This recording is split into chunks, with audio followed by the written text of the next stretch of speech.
And greetings, my friends, patriots, lovers of democracy, truth, and justice, believers in peace, freedom, and the American way. Thom Hartmann here with you. And it is Friday, which means it is time for Brunch with Bernie, our hour-long weekly town hall meeting, national town hall meeting with the guy that I think of as America's senator, although people in Vermont know that he's theirs. And hey, Senator Bernie Sanders. Hey, Bernie, great to have you with us. Good to be with you, Tom. Or hello, Senator. Forgive the lack of decorum here. Bernie is just fine. Okay, so what's on your mind this week? Busy time in the Senate. Obviously, many people heard, and I was there at the State of the Union. I thought the president gave a strong speech. I thought his proposals were kind of more modest than I would have liked. One proposal that he did make that I was very excited about was the fact that he was, through executive order, going to raise wages for several 100,000 employees who work for companies that have federal contracts. This is an issue that I and other senators and people in the House have been working on for a number of months. And we said to the president that the federal government should not be entering into contracts where workers are working for companies making $8 or $9 an hour. That's not what the federal government should be doing, and the president rectified that, and that was very important. Second of all, I think it gives us some momentum in terms of raising the national minimum wage for every worker in this country to $10.10 an hour. Of the many crises facing our economy today and the decline of the middle class and more people living in poverty than ever before, one of the reasons for that is that many of the new jobs being created are low-wage jobs and they're part-time jobs. And at the end of the day, even if you're working 40 hours a week and you're making $7.25 an hour, you're going nowhere in a hurry. And the likelihood is you're probably falling further and further into debt because you can't pay your rent, you can't pay for your car, you can't pay for health care, and you can't pay for food on those kinds of wages. Also, in terms of raising the minimum wage, one of the issues I think does not get enough attention is that if you have profitable corporations like Walmart or McDonald's or Burger King, etc., paying people starvation wages, what ends up happening is those workers are forced to go on Medicaid, they go on food stamps, they go into government affordable housing programs, which are subsidized, obviously, by taxpayers and add to the deficit. So it is beyond my comprehension as to why the federal government should be subsidizing Walmart, which is owned by the wealthiest family in America, because they are paying inadequate wages and forcing their workers to get federal government help. So raising the minimum wage is terribly important. We are continuing the fight for the extension of long-term unemployment benefits. It may well be that a vote is coming up early in the week. Our Republican friends have not supported extending unemployment, long-term unemployment benefits, despite the fact that 1.6 million Americans have now been cut off from those benefits. And one wonders what those families do when that income is not coming in. I just don't know the kinds of levels of desperation that many of them are probably in right now. So from a moral perspective, it seems to me you just don't turn your backs on struggling people who are long-term unemployed. And second of all, from a broader economic point of view, what we know is that when these people have nothing to spend, that will result in less job creation or, in fact, the loss of some jobs. And then economists estimate that by cutting off these long-term unemployment benefits, we're going to lose about 200,000 jobs and 0.2% of our future GDP next year. So that doesn't make a lot of sense from the macro point of view, and it certainly doesn't make sense in terms of how we deal with people who are really struggling. Next week, I think, at the end of the week, I will be introducing legislation. I believe it's coming up on Thursday, as chairman of the Senate Veterans Committee, which is will be the most comprehensive veterans legislation introduced in the Senate in several decades, and it covers many of the concerns that we have heard from veterans all across this country and from the veterans organizations. And I'm very proud that this legislation has the support of virtually every veterans organization in America, including the American Legion, the VFW, the DAV, the Vietnam Vets, the Iraq and Afghanistan Veterans of America, and Paralyzed Veterans of America, and you name it, they're behind us. And I won't, give you all of the details of a 400-page bill, but one of the things that it does is that it expands VA eligibility. The VA has a very good healthcare system. For a variety of reasons, a number of veterans are not getting into the system when they should, and we are going to expand their opportunity to access the very good quality health care the VA has to offer. I have always believed that dental care is an important and integral part of health care. VA has not allowed dental care in the VA except where it's service-connected. This legislation will begin the process of bringing dental care into VA health care. The VA does a pretty good job right now in utilizing what we call complementary and alternative medical care in order to deal with a lot of the both psychological and physical problems facing veterans. And by that I mean using acupuncture, yoga, meditation, and a variety of other alternative, what we call alternative approaches. This legislation significantly expands those options as well. So it deals with education, it deals with employment, it deals with sexual assault. It's a bill that is very, very comprehensive, and we hope very much that we can get it passed. That's great. And just along those lines, just one pitch. I broke my back skydiving when I was 21 years old, and the one thing that I found over the years that's really helped incredibly is chiropractic, and that's not covered by a lot of insurance. Right. And, I realize there's a debate, No, I don't think there is a debate. Every time I mention it, I get doctors calling me up going, what, you got all those quacks? It actually helps. This gets certainly beyond VA healthcare. Yeah. There used to be a whole lot of debates on complementary and alternative medical care, but I have been stunned is, you go into military hospitals, Department of Defense hospitals, or VA hospitals, and you say, well, these are pretty conservative institutions. And what you find there is their doctors are very supportive of these alternative procedures, and the veterans themselves and the patients want that. And one of the problems we face in this country and in the VA is that, especially in terms of pain relief, we do a whole lot of medication and sometimes over-medicate. And what the VA and other researchers are looking at is how do you deal with pain and other problems other than through very heavy medication. And that's where programs like acupuncture and meditation, yoga, etc., come in. And the VA and the DOD, by the way, have both been utilizing these procedures with success. Yeah.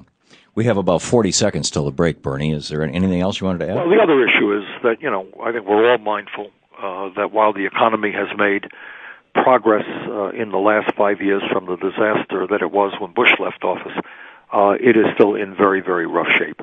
And we've got to continue the pressure not just to raise the minimum wage and extend long-term unemployment. We need a serious jobs program to put millions of Americans back to work. Real unemployment, not 6.8%, 13%. Youth unemployment, 20%. African-American youth unemployment, 40%. We have got to create a jobs program, including the rebuilding of our crumbling infrastructure and movement toward energy efficiency. And we can put a whole lot of people back to work doing very, very important and meaningful jobs. Senator Bernie Sanders with us. It's our Brunch with Bernie hour here on the Thom Hartmann program. Senator Sanders will be taking your calls for the rest of the hour right after this.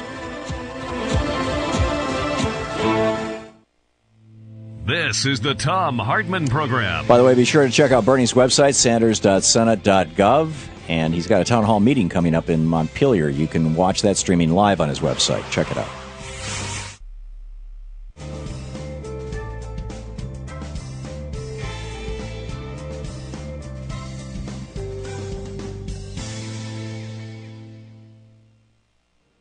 And welcome back. Bernie, when is that town hall meeting that you've got? It's going to be Saturday afternoon at 1 p.m. It's going to be in Montpelier, Vermont, for anyone in Vermont or nearby. But it could also be live streaming it, and people can pick that up at our website, sanders.senate.gov. Great. And I'll mention that again, later on in the day, too. So Good. Thank you. So let's pick up some phone calls here. Dave in Albuquerque, New Mexico, watching Free Speech TV on the Dish Network. You are on the air with Senator Sanders. Hi, Bernie and Tom. Monday, Bernie, on C-SPAN, you said that you believed in climate change because of what the scientists say. Yep. So I also heard that if we switch from regular gas for cars and trucks to clean-burning natural gas, we would save 30% reduction in climate change, carbon footprint. So my question is, would you trade off a 30% reduction in carbon footprint for more fracking?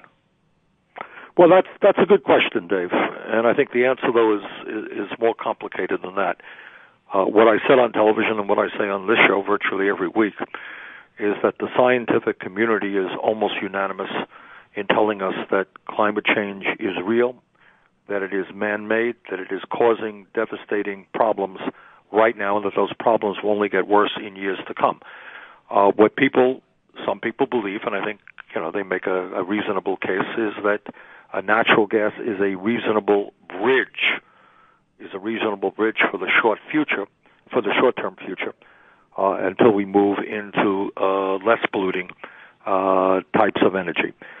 My own view is the following. What I think we need to do is move very, very aggressively, and I'm sorry the President didn't get into this in greater length in his State of the Union, toward energy efficiency in terms of making massive improvements in weatherization for buildings all over this country and in homes. What we have seen here in Vermont, and it's true all over the country, is you can cut energy consumption by 50% or more, through weatherization, and B, through things like heat pumps, geothermal, and other technologies. Number B, I think that in terms of transportation, we have made some progress by improving CAFE standards, but we've got to go even further in terms of electrifying our vehicles and getting much better mileage per gallon. So there's a good debate, Dave, between moving toward natural gas and the implications of fracking. But I happen to think, I have to tell you, that fracking is a very, very serious problem.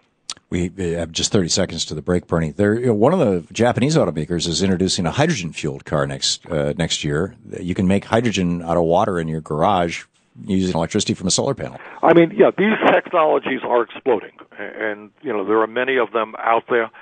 I just talked to somebody right now who is the head of a utility in Vermont who is pushing heat pumps, which means that depending on your circumstances, you can cut your energy bills literally in half with a modest increase in electricity. It's a good trade-off. We have buildings in Vermont all over this country moving aggressively toward geothermal. So there are technologies out there both in transportation and in heating and in cooling where we're making some real progress. Senator Bernie Sanders with us. Back with more of your questions for Senator Sanders right after this.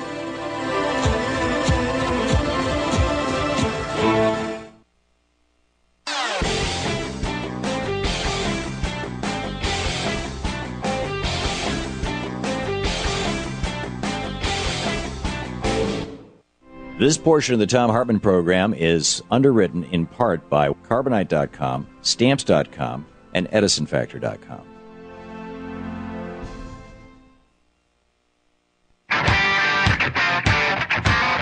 "20 minutes past the hour of the Thom Hartmann program. Senator Bernie Sanders on the line with us. It's our Brunch with Bernie hour, and take some more calls here, Bernie. Sure. Okay, Judy in East Stroudsburg, Pennsylvania. You're on the air with Senator Sanders. Hi, thank you. I love you both. Thank you for everything you do. Thank you. I'm calling about publicly financed campaigns, and I have ideas, but when I share them with others, they say I'm completely naive and it could never happen. So I'm interested in your opinion, because I believe that we'll never get anything done effectively until we get rid of the current plutocracy. So my idea is that no other money can be put towards a campaign for anything, for anything. Not even the candidates' own money. Only everybody gets the same amount of money from the public. And then, of course, money is not speech, according to the Citizens United debacle. That's it. Okay. Okay, Judy, thanks very much. And let me just pick up on one point that Judy made, which is enormously important. I know that many of the listeners out there are concerned about the economy and how we address the decline of the middle class and the growing gap between the very rich and everybody else. And they're concerned about how we create jobs, and people are concerned about making sure that college education is affordable, and people are concerned about Social Security and preserving and strengthening Social Security, Medicare, and Medicaid, and people are concerned about climate change, and on and on and on. But one of the points that Judy made is that we're not going to successfully deal with any of those issues or anything else unless we change the way campaigns are financed in this country. The situation for many years has been very, very bad. Citizens United, which said that that corporations are people, and that billionaires and corporations can pump as much money as they want into the political process, is one of the worst Supreme Court decisions in the history of the United States. It is undermining American democracy. And what it means in the real world is that a handful of billionaires, people like the Koch brothers, who are worth over $70 billion, and who are now spending hundreds and hundreds of millions of dollars, not only setting up all kinds of conservative think tanks, but putting money directly into the political process, that unless we change that system, what you're going to see is a handful of billionaires controlling the political process in America. That doesn't mean to say they're going to win every election, but it does mean to say that they are going to be able to create a Congress and state legislatures and governors all over this country who are increasingly beholden to their very extreme right-wing points of view. So I agree with Judy that this is an issue that has to be dealt with. So I think there are basically two parts to the two solutions that we have to deal with. Number one, we have to overturn Citizens United through a constitutional amendment. Number two, as Judy indicates, we have to move to publicly funded elections. And, that's a complicated issue because you want to preserve freedom of speech and so forth and so on. But I think we absolutely can do that. And I think we must do that. We must come to a point in this country where people are elected based on their ability, based on their ideas, and not simply based on their willingness to be beholden to billionaires, or in many cases, be billionaires or millionaires themselves. So it is a huge issue, and I'm going to spend a little bit more time on that than I have recently. Mark in Randolph, Vermont, watching Free Speech TV. You're on the air with Senator Sanders. Yes, Mr. Sanders. I had two quick questions. One, why is it so hard to get military records? I've been trying to get mine for the last 11 years, off and on. I just contacted Mr. Pippinger, and I've contacted your office, Mr. Reed, at the... Well, one of the reasons, Mark, on that is there was a fire in St. Louis a number of years ago. Yeah, but that shouldn't affect mine. Okay. Well, we'll work with you. If you called up Jeffrey, we will work with you and do our best. We do that all the time. All right. And the second question is regards the NSA. Was 70% of the budget for the NSA outsourced to mercenaries?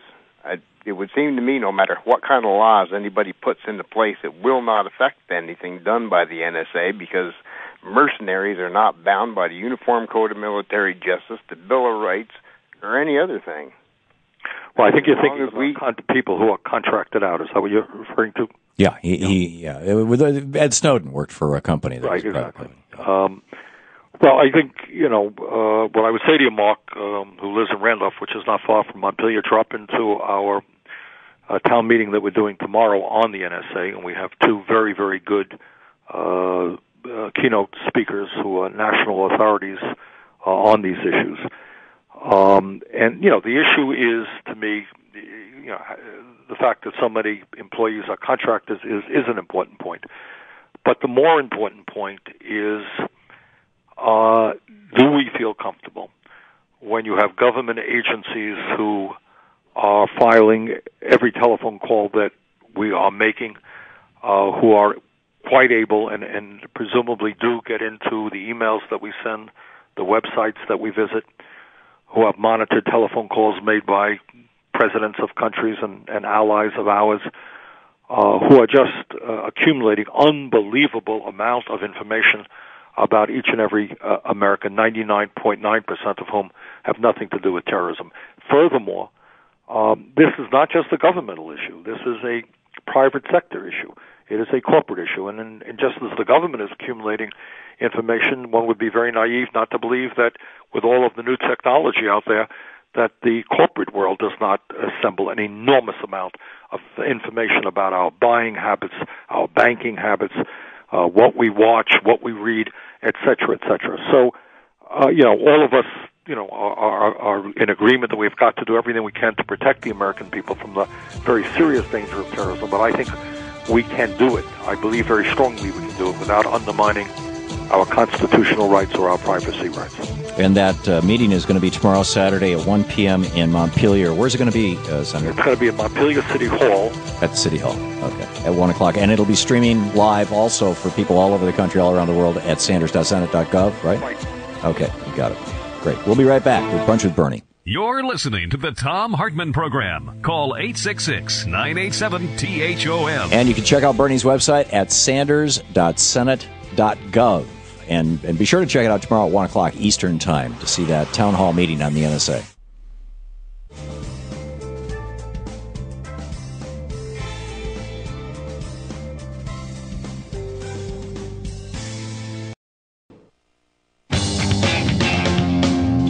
Welcome back. Thom Hartmann here with you. It's our Brunch with Bernie, our Senator Bernie Sanders on the line, taking your calls in our National Town Hall meeting. Brunch with Bernie. Paul in Hickory Hills, Illinois. You're on the air with Senator Sanders. Yes, hello, Tom and Senator Sanders. Sir, I've heard you mention before that the United States is one of, if not the only, country that does not have a right to health care, as opposed to countries, and I think you mentioned Germany specifically. Right. I was wondering if you could clarify what you mean by a right to health care. Well, my own view is that it goes without saying that health care is a basic need. Everybody is going to get sick. Everybody, or virtually everybody, at some time in their life is going to need health care. And as a society, our country and other countries have to make a determination. Should your access to health care be based on your income? So if you have a whole lot of money, obviously you can get good doctors, you can go into the best hospitals, you can get all the procedures that you need, and your financial situation will be okay because you have plenty of money. In our country, basically, what health care is about is says if you have money, you're going to get very good health care. If you're a working class person and your employer does not provide health care, or whether if you have health insurance that has a large deductible or a copayment, you may not be able to walk into a doctor's office when you're sick. And in some cases, if you have a major medical procedure, an operation, you may go bankrupt. Bankruptcy, healthcare costs have been one of the major causes of bankruptcy in the country.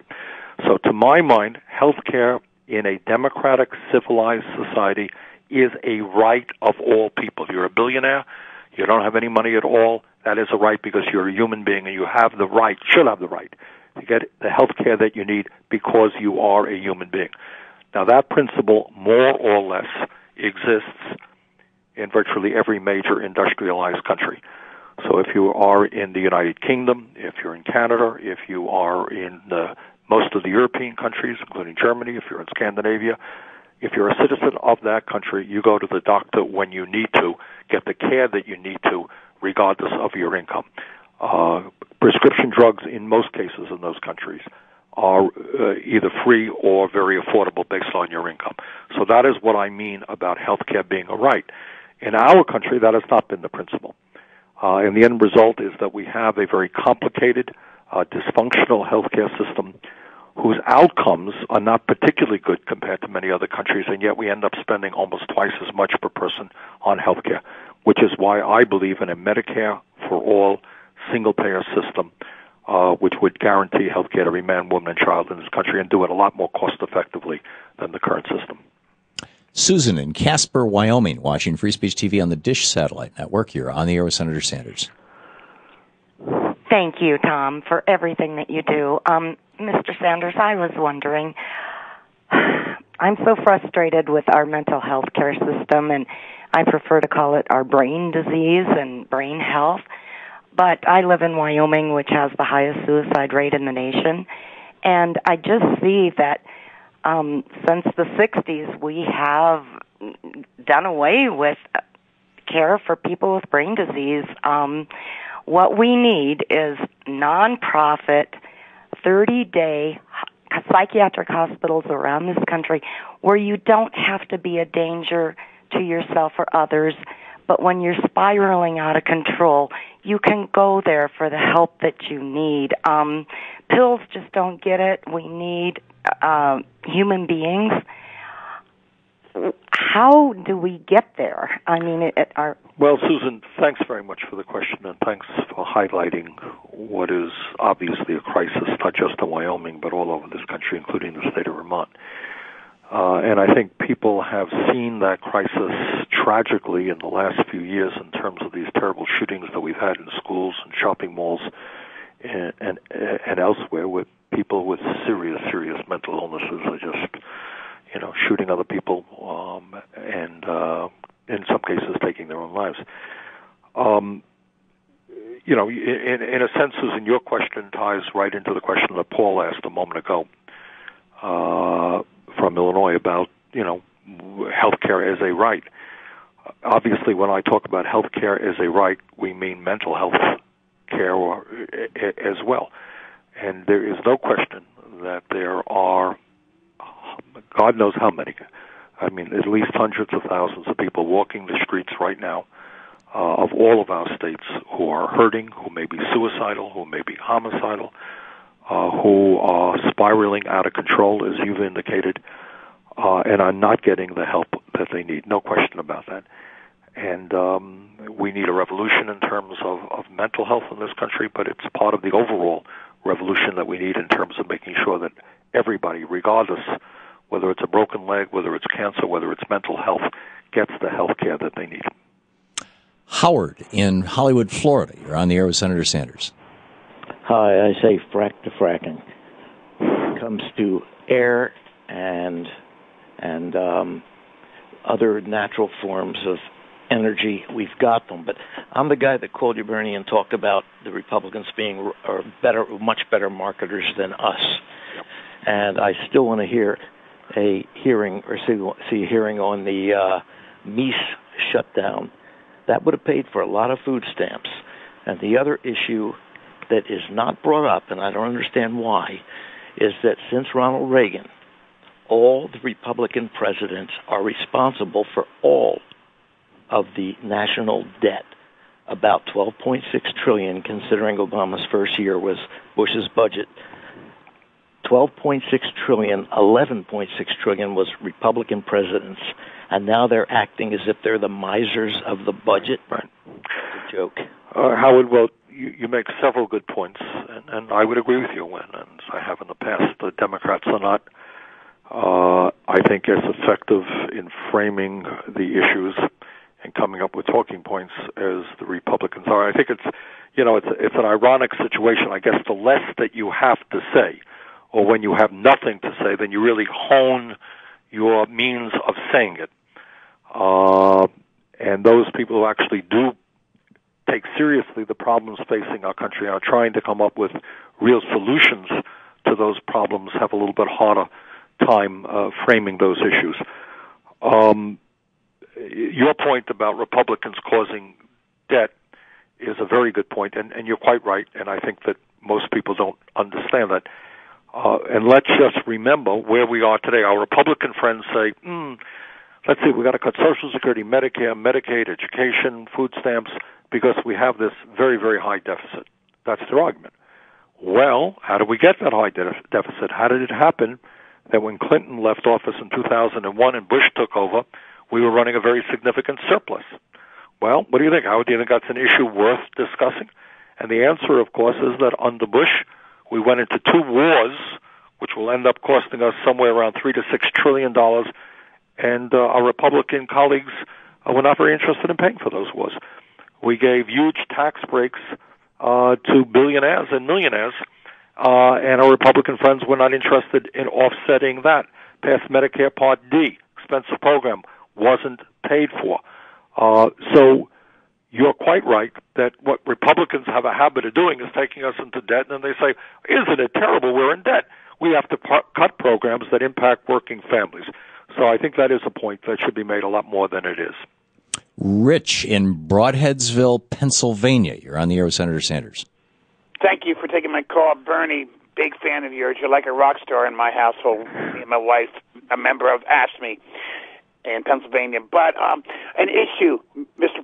President brought up this today, the long-term unemployment. But I think another issue that needs to be looked at, as seriously looked at, is those who have companies do background checks on people, and I understand they want to weed out the felons, the violent criminals and whatnot, but somebody who, like me, who has just been hired today, I start February 10th, thank God and thank you for all you do, but somebody who has a criminal background of a nonviolent misdemeanor, a simple theft, are being discriminated against when they are well qualified. This happened to me twice, and it's happening to probably hundreds of thousands of Americans. Just because they have a record from 10, 15, 20 years ago, these companies are discriminating against them and weeding out who they can. I think this is an issue that needs to be looked at, along with the long-term unemployment. Thank you for your work. You have our support, and I'll listen to your answer online. Thank you. And I think you make a very good point, and that point may be compounded by the fact that there are a whole lot of folks who have arrest records regarding drugs and nonviolent activities as well. And what happens is then, as people who have done dumb things in their lives, which later on they regret, they're trying to get their feet back on the ground, trying to get a good job, develop income, have a family. In a sense, they are constantly having to deal with something that they may have done 20 years earlier. So I think your point is a good point. Yeah, Bernie, we just have 45 seconds. Back in the late 60s, early 70s, the first business I ever had failed, and we declared bankruptcy. It was on my record for 7 years, and then it went away. We used to say back then, this goes away. Now it doesn't. Well, and also as a result of technology now, whatever you do there, somebody's got a record of it for the next, zillion years. Yeah. Yeah, it's a tough one. I think Rich raises a very legitimate concern. That's something that we should be thinking about. Yeah, that's a tough one. Okay, we'll be back with more calls for Senator Sanders. It is our Brunch with Bernie hour here on the Thom Hartmann program. Be sure to check out Bernie's website, sanders.senate.gov. Saturday at 1 o'clock, tomorrow, 1 o'clock, he's going to have, and it'll be live on his website as well, he's going to have a town hall meeting in Montpelier at the City Hall about the NSA with a couple of nationally owned speakers, plus Bernie himself taking You're questions. Listening to the Thom Hartmann program. Visit ThomHartmann.com for audio and video archives. At sanders.senate.gov. We'll be right back with more of your calls for Bernie right after this.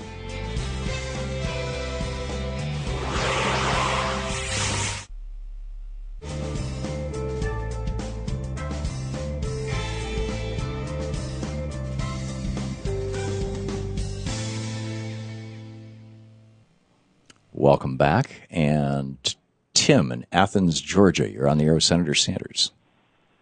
Hey, Bernie, thanks for taking my call. Missing from the State of the Union address was any mention of Latin America, and so specifically I'm interested to hear your own thoughts on how you think the U.S. and Venezuela could begin to repair their relationship, and how you think, as a socialist, the U.S. government should engage with Venezuela. Well, I think the United States should be engaging with every country in Latin America. I think in recent years our attention has kind of waned, and we have not been paying a whole lot of attention to Latin America, and I think we should. They can become very important trading partners for us. We have seen in Brazil and other countries some really significant gains economically in terms of lowering poverty rates, improving healthcare, improving education, improving energy.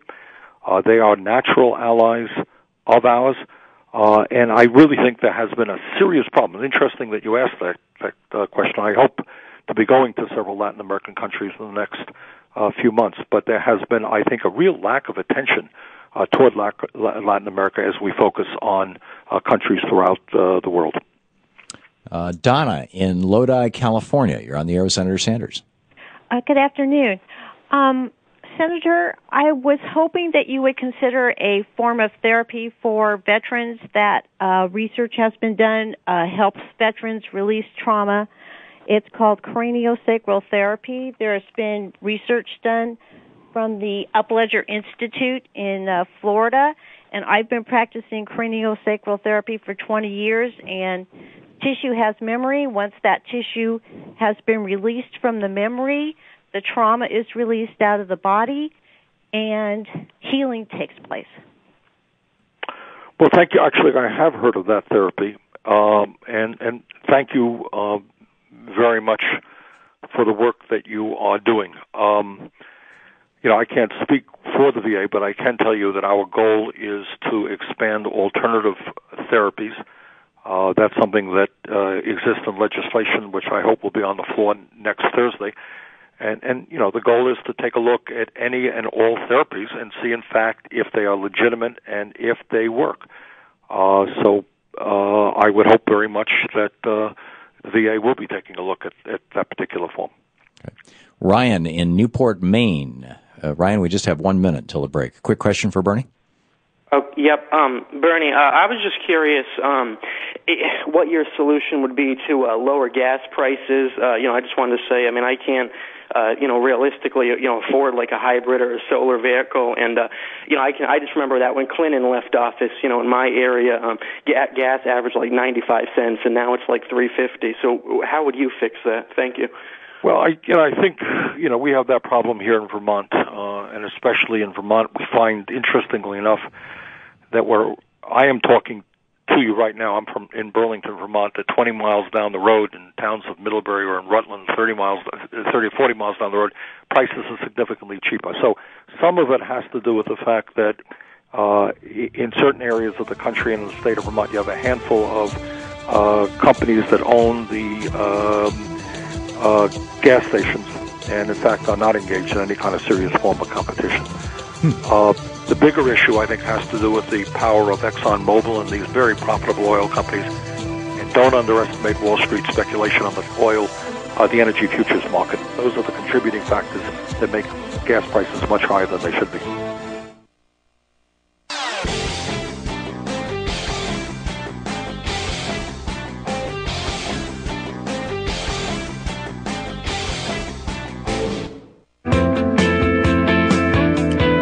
Welcome back. 10 minutes before the hour. Tom Hartman here with you. Steve, listening on Sirius Satellite Radio. Statement about gas prices? Yeah, sure. Hang on just a second, Bernie. Let me put Steve back on hold and go for it.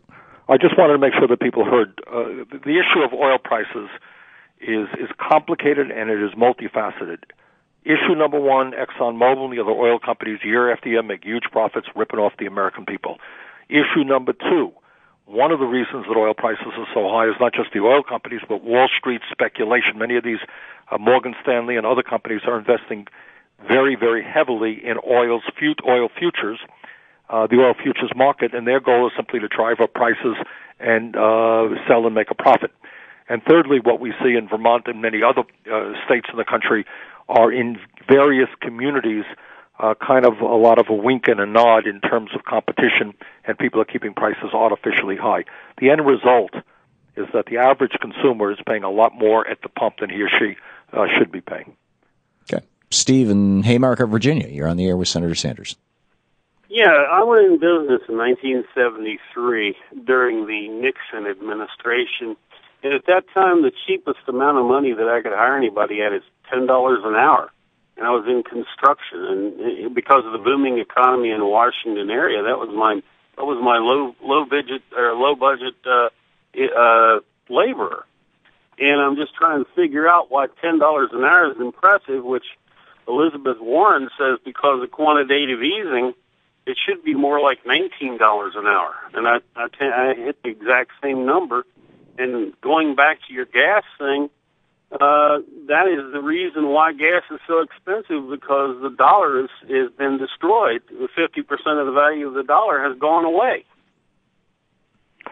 Well, let me just say that in terms of, if your point is that back in 1973 construction workers were making $10 an hour, and today there are construction workers today in 2014 who are making less than that, people in construction. What this is about is the collapse of the middle class. It's about the collapse of trade unionism. It is about a trade policy which has led us into a race to the bottom. So for many people, $10 an hour in certain communities is actually a good wage today. But you add all of those factors together, and it's not just in construction. You go to the automobile industry. New people now getting jobs in Detroit and in automobile manufacturing are being paid significantly less than was previously the case. So a whole lot of reasons for that. But the bottom line is what you talk about speaks to the collapse of the working class in this country, and that real wages for millions and millions of people have declined precipitously. And that's what this whole struggle is about in terms of income and wealth inequality. It's how we create a movement which creates political power for working people, which results in legislation which starts improving the lives of ordinary people rather than the very, very wealthy. Jared, in watching us on Free Speech TV on the cable system there in Burlington, Vermont. You're on the air with Senator Sanders.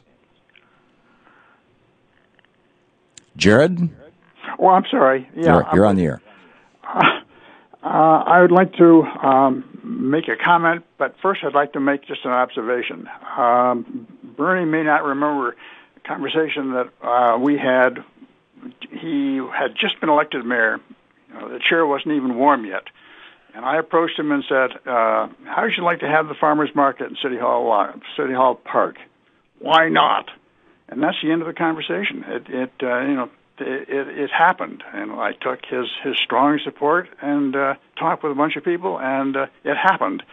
What I would like to talk to you all is the various NAFTA, CAFTA, and the proposed TPP. I'd like to add one more. Southern Hemisphere Asian Free Trade, which would be known as SHAFTA. Well, thank you, Jared. Thank you for reminding me about that. We did that. We have we put the farmers market in Burlington, Vermont, right near City Hall, and on the street right alongside of it has been enormously successful. And on any given Saturday in the summertime, you'll find thousands and thousands of people there, and many vendors and craftspeople and everything else. In terms of trade policy, this is an issue that does not get the kind of discussion that it should. And the reason I think for that is you have the entire ruling class of America, all the corporations, all the banks, and unfortunately, up until recently, by the way, leadership of both political parties. You've had unfettered free trade being pushed by Ronald Reagan, being pushed by Bush the First, pushed by Bill Clinton, pushed by Bush the Second, pushed by Barack Obama. And you've had, in a sense, a bipartisan effort to support unfettered free trade. Now, something very interesting happened recently, and that is that as this TPP, Trans-Pacific Partnership, which is a huge trade agreement, including Vietnam, Australia, and so on and so on, as that has been worked on, the majority leader in the U.S. Senate, Harry Reid, said, well, you know what, I'm not supportive of that. And so whether or not that very dangerous bill gets to the floor of the Senate remains to be seen. But I appreciate very much Senator Reid, who is the majority leader in the Senate, expressing his very strong concerns about that legislation, concerns that I share. It is great, Jared, coming out. Most of those TPP countries are in the southern hemisphere of Asia. So we got NAFTA, CAFTA, and SHAFTA. It's amazing. Bernie, we got 30 seconds to wrap up the show. Your thoughts for the end of the week? Well, once again, I want to invite people to visit our website this Saturday, 1 o'clock. We'll be doing a town meeting with some of the leaders, civil libertarians in this country, talking about what I view as to be the unconstitutional activities of the NSA. We'll also be talking about the private sector and privacy rights. And next week there's going to be a lot of stuff taking place in the Senate. I hope people pay attention. Hope they call their senators and get involved. Yeah, great. And also the House of Representatives with regard to this fast track thing. That's a big deal. Senator Bernie Sanders. Bernie, thanks so much for being with us. My pleasure. Take care. Always great having you on. And his website, once again, sanders.senate.gov. Check it out.